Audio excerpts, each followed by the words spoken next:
Good morning, my name is Klaudia Sikorska and this is Pulse of Culture. In today's episode we will look at the life and legacy of one of Poland's most renowned artists, celebrated for his surrealist masterpieces, Zdzisław Beksiński. Famous worldwide for his fantastical, disturbing and Dantesque art, his legacy endures nearly 2 decades after his death. Piotr Kopszak, director of the Museum of the Warsaw Archdiocese, tells us more about the artist's life and work.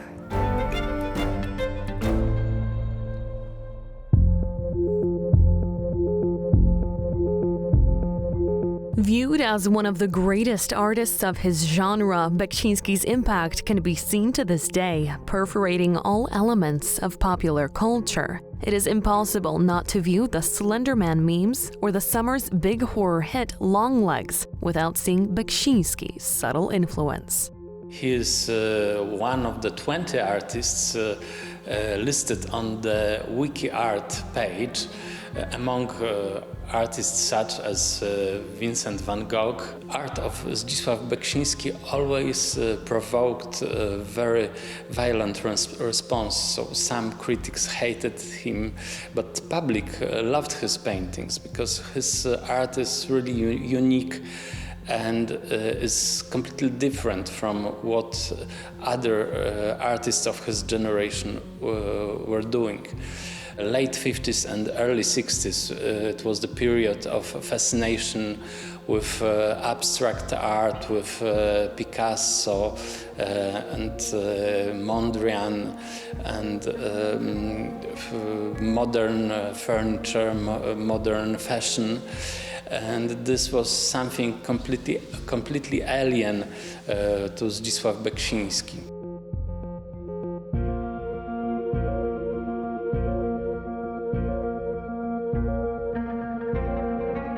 Born in the southeastern Polish town of Sanok in 1929, Beksiński's transition to artist was as unorthodox as his later paintings. After completing an architectural degree at Krakow's University of Technology, he had a spell working in construction before returning to his hometown and designing buses for a local automotive firm.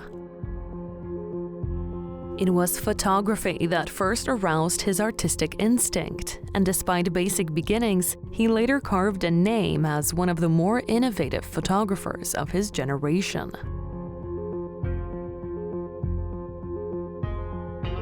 In the 1950s, Beksiński's style evolved, and fast. Starting out by presenting atmospheric landscapes and architectural shots, he soon established a more surrealistic, expressionist approach. Often toying with sadomasochistic themes, among his more famous works was a picture taken in 1957 titled The Sadist's Corset. Presenting his wife's nude body tightly bound in a cat's cradle of string, it was a striking tribute to his nuanced art. However, Beksiński eventually found his passion for photography waning, with the artist later admitting he felt constrained by the medium. After a fleeting flirtation with sculpture, he turned his hand to painting, and it was this that was to prove the seminal turning point in his life. Paying no heed to prevailing trends, Beksiński instead forged his own path, unlocking something dormant within. Nobody before him tried to show the world of interior emotions in such vivid way. This was in part influenced by his childhood experiences. He witnessed the horrors of the Second World War as a child. From the late 1960s, for approximately 2 decades, he experimented with fantastic realism, creating a series of paintings and drawings that were often both disturbing and provocative. When he presented his drawings and paintings for the first time in early 1960s in Warsaw, it was a shock to all the art world in Poland. Dominated by sinister undertones, death and decay became common motifs in his work. As if stepping into a hellish nightmare, those viewing his output found themselves thrust into a world of twisted torsos and skeletal figures presented against apocalyptic landscapes. Beksiński is showing us the image of a man as a fragile creature on the brink of death, coming back to the ideas that were popular in Polish Baroque. We had in Poland paintings called the Dance of Death, which showed the life of a man as a kind of futile circle which ends in death.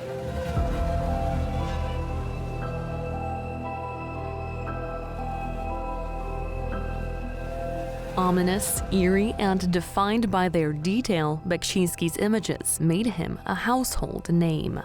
His work is so meticulous. He takes great pain to depict the human beings, which are so fragile, which sometimes seem to be made of spider's web or something that can be blown by the wind. But in his paintings, they are so important, even though they are so weak.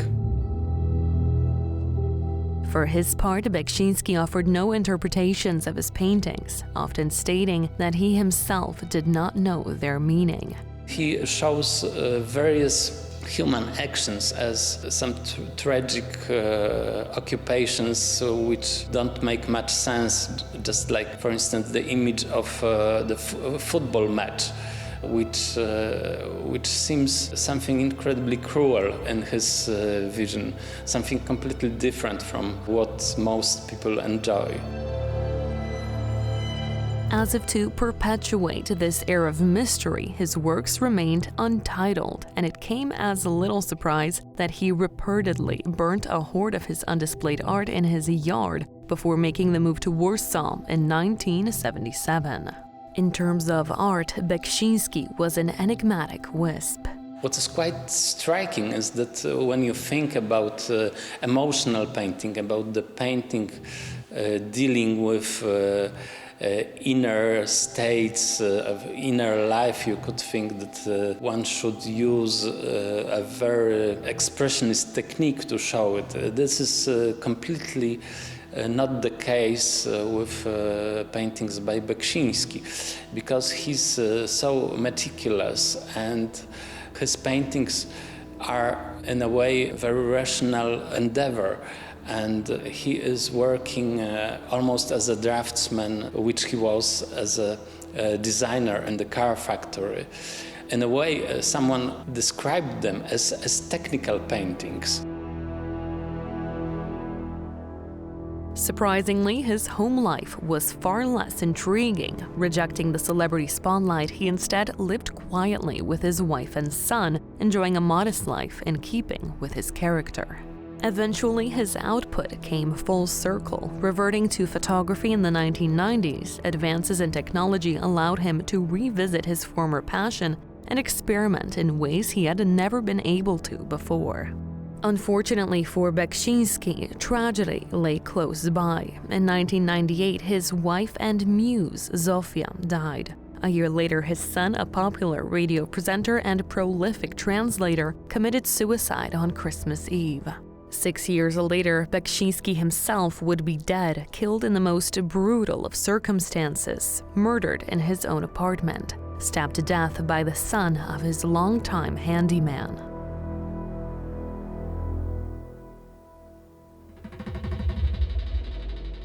His legacy, though, survives, and not just through his work. It is perhaps on this point that one needs to linger. Beksiński did more than just paint. Through his body of work, he penetrated something deeper, taking viewers on a visceral journey into the darkest depths of their imagination.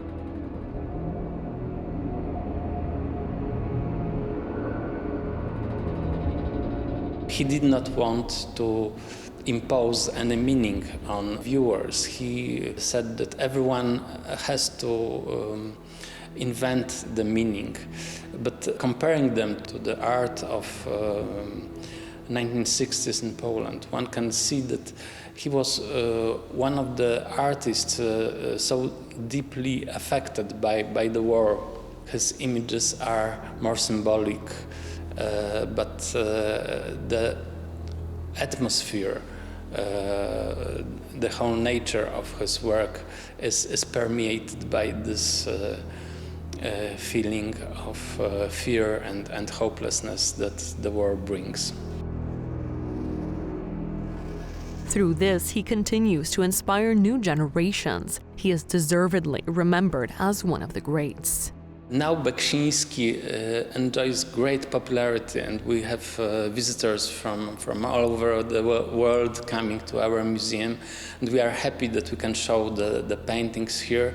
These paintings will eventually become part of the Beksiński Museum. As if emphasizing his relevance, a new mural at the entrance of Warsaw's Służew metro station is the latest homage to this groundbreaking artist. Unveiled on Sunday, the artwork was executed by Bartosz Podlewski and joins part of a larger trail of pre-existing metro murals that honor the heroes of South Warsaw's Ursynów district.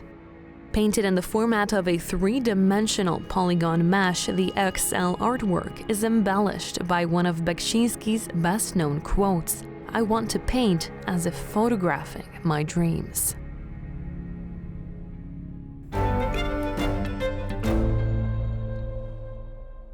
Regarded as one of the greatest artists in his genre, Beksiński's influence remains evident today. And that's all we have prepared for you today. Join us on Sunday at 3:40 p.m. CET for another episode of Pulse of Culture.